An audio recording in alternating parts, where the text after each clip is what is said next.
Hey, this is Chris, and in this video I'm going to do a reaction video to Dr. Matthew Nagra. He did a reaction video to Coach Carnivore Cam.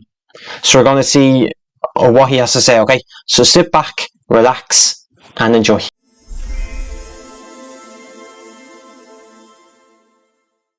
A lot of people claim that you get all the nutrition you need from a carnivore diet, so I'm going to take a look at just how nutritious this example of a day in the life really is. Here's what I typically eat in a day on a carnivore diet. I start my morning off with a black coffee and hit a quick gym sesh. Yeah, starting your day with a black coffee, that's not good. Because of the anti-nutrients, the fact that it's got caffeine as well. Even if you get decaffeinated, that's going to be a lot better because it's going to have less caffeine, but still going to have caffeine. You see, the thing is, right, when he's talking about the nutrient-dense carnivore diet in the title of coffee, but coffee is a plant anyway. And what happens with the coffee, it depletes nutrients, like magnesium, for example, and calcium. That's going to deplete it. Because it's a diuretic. Caffeine is. It's there to deter insects. That's what caffeine is for. So basically, he's not going to have any nutrients from the coffee. Even if you put something in it, he's going to get very little. Even if you put cream in it or butter in it, he's not going to get much nutrients from it. After training, I had a tablespoon of grass-fed collagen and a mixed organ blend from Cornucopia. That's not needed, really. The organ blends. Organs aren't really needed in general, especially not in a supplement form. If you want to have a little bit of raw liver here and there, that's fine. Don't have too much though, because think about the size of an animal, like whether it's a cow or a lamb or whatever, compared to the liver, for example, or any organ, by the way. The kidneys are very small compared to the actual animal, and the same thing with the liver, very small. So you could be getting too much copper if you're eating liver too much. Now maybe he's only having it today, and maybe he doesn't have it every day. Okay. We see, I do differently though. If I was him, really, it's no need for the collagen and get collagen from like minced beef, or if you actually eat the collagen from the actual bone marrow. If you eat the marrow, you'll get some collagen, for example. There's a lot of ways you can get a collagen in without having to take the powder. Just eat a marrow or something, or even there's some collagenous tissue in the minced beef as well, ground beef. Okay, and then the organ supplements you don't really need the organs. If you want to have that the odd time, have it. Okay, have a little bit of liver here and there, or a little bit of kidneys or spleen here and there. That's fine, but you don't need too much. Heart as well. That's grand. That's an organ, but really it's not, because it's actually a muscle. Heart. If you think about it that way, you're going to have a lot of heart. But those other things like kidney, liver, especially liver, you don't want too much of. Because again, you get too much copper. And then you can run into copper toxicity. Obviously, the vitamin A is quite high as well. So you don't need it. You can get enough nutrients from eating muscle meat. Raw milk he has here as well. That's not really necessary either. It's not the best start to the day, really. Coffee, organ supplements, collagen powder, and milk. It's better than a lot of people, to be honest, but it's not the best. But anyway, let's see what he has to say. The first meal was a glass of... By the way, the thing on the milk, it has a lot of carbs in it. And raw milk is good compared to the other one because it contains a little bit more in the nutrition. But what I would say though is that it's not really needed. Like for growth and development, you can use it. Okay. But if you're fully grown adults, you don't really need to be drinking milk. A lot of people got the lactase gene, the LCT genes, so they can be. So they might get like digestive issues or acne out or stuff like that. The casein protein as well, even if it's A2 casein, which we talked about more. Check out my videos on dairy. That goes more into detail about the A2, A1 casein. So it's better if it's A2, but that's still very addictive. Raw milk, 10 eggs. 10 eggs. The eggs are good. Like, just with the white though, make sure that's cooked well, the white, because like unless you have an allergy to the lysozyme, otherwise the egg white will be perfect and will be grand. There's anti-nutrients in the egg white, trypsin inhibitors, and it can block the absorption of biotin, avidin specifically. So there is a few anti-nutrients in egg white, but overall though, it's a very nutrient dense food, especially the yolk. 4 boiled, 6 fried, cooked and topped off with butter. Yeah, cooking butter, that's good, yeah. Polish that off, and that was meal 1 done. Later on, it was time for my second meal, which was a 250 gram ribeye steak with 4 lamb loin chops, cooked in beef tallow and topped off again with some more butter. Not forgetting there was extra juice. Yeah, that's a good one, the lamb chops and the beef. That's great. Cooked nice and rare, the only way to do it.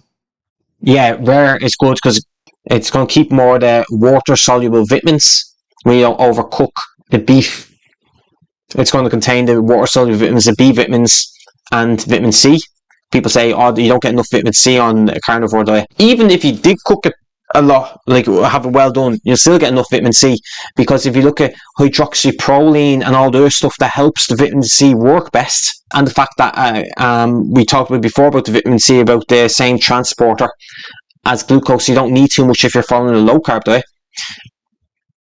But especially if you don't overcook the meat, then you're going to even have more vitamin C, because some of it's destroyed with the heat. Okay, the more you cook it, the more it's destroyed. But either way, you're going to have enough. Do it. Finished all that off, and that's my day. So I plugged that into Chronometer, and it was You see, Chronometer. You see, that's the problem here, because he's saying he's plugged it into Chronometer, and what he doesn't realize is that, like, that's not going to give you a good representation, because of a lot of stuff like the anti-nutrients, for example, and then the lack of preformed nutrients as well, and then a lot of other stuff that we're going to go into detail now. short in a number of vitamins and minerals. It failed to meet the targets for folate and vitamins B1. Vitamin D has their vitamin D, okay? If he's saying that you don't get enough on the carnivore diet, okay, then what are you going to get from? A plant food. But plants are D2, and that doesn't get converted well into D3 cholecalciferol, okay? That's a preformed version of vitamin D3. Or vitamin D is vitamin D3 from animal foods. So you're not going to get enough from mushrooms, for example, because that's D2.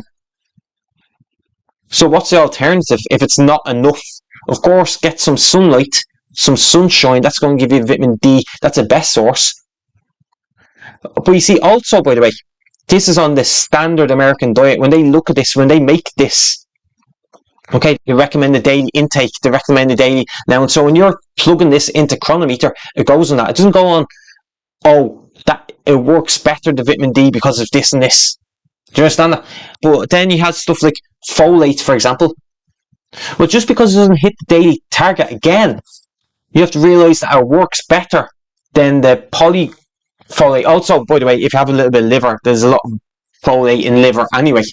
But even if you don't have liver, if you don't have fresh liver, there's 2 types of folate. There's monoglutamate and there's polyglutamate. And the monoglutamate actually works better. And also, if you look into the biochemistry of it, B12, if you haven't got enough B12, then the folate doesn't work properly. So how do you get the B12? From animal foods. He's a vegan, by the way, Dr. Matthew Nagra, but he's not getting B12 if you're a vegan. Then you need to take supplements, because you're not getting the cyanocobalamin. You're getting methylcobalamin, which doesn't convert well in the body into cyanocobalamin. So polyglutamate, that's in plant foods. Monoglutamate is like ready to go. That's in the animal foods, and that works better. Plant foods need processing. Animal derived is ready to use. So even though it might look a little bit less, actually it's more absorbent, more ready to use. And again, it's got B12 as well, which makes it work better. A deficiency in B12 can disrupt folate metabolism. So you need less folate to achieve the same biological effect. And folate can become trapped in unusable forms when you haven't got enough B12. And then B1, okay? Grains and cereals, you might say, oh, they have plenty of B1. They actually have a thing that destroys B1, okay?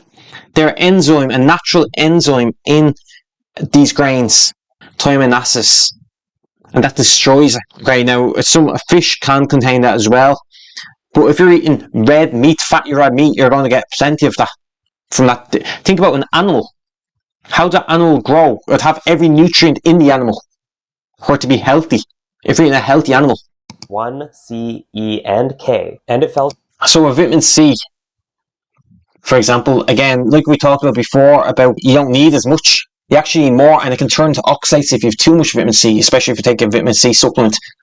So we talked about that before anyway, about that, the same pathway, and that about Napoleon, that he actually ordered his soldiers to eat horse meat for the vitamin C, and then the fact that some of the proteins and all in meat can actually make vitamin C work better as well.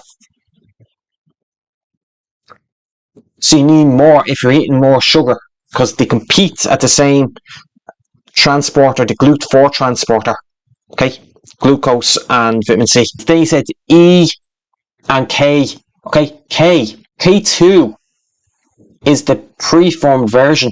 You can get K2, there's different types by the way, MK4, MK7, etc.